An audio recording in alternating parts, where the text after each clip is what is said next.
In 2015, researchers at the University of Exeter and people from Coastline Housing, Volunteer Cornwall and Cornwall Council wanted to improve homes and the sense of a local community, plus reduce pressure on council services and improve the experience of volunteering. So Smartline was born, a research project funded by the European Regional Development Fund and the Academic Health Science Network to work with the community and local businesses to achieve those aims. The most important people in the project are the 300 plus people living in coastline homes in Camborne, Poole, Iluggan and Redruth, who help us with our work.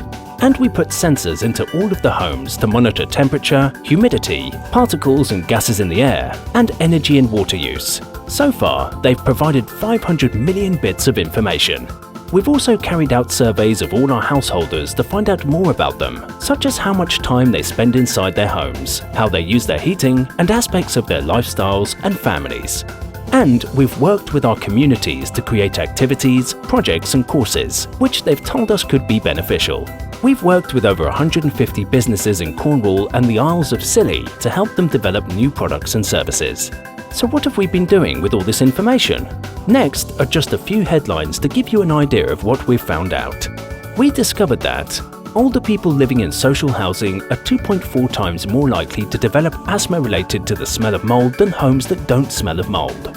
Other factors relating to mold are damp, overheated homes, spending a lot of time indoors. If you volunteer or help people in your community, your mental and physical health can be improved. And developing good relationships with your neighbours can make you happier. We carried out guided conversations with our Smartline residents to help us work out the best ways to find out about people's needs and the problems they can face. We created this toolkit as a result. So, we found out all this amazing amount of information about people, their homes and their communities. What's next?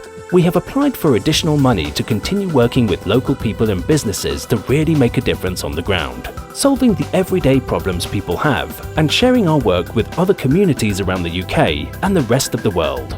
And in the meantime, our analysis of the data continues. So look out for news from Smartline. Find out more about Smartline at smartline.org.uk.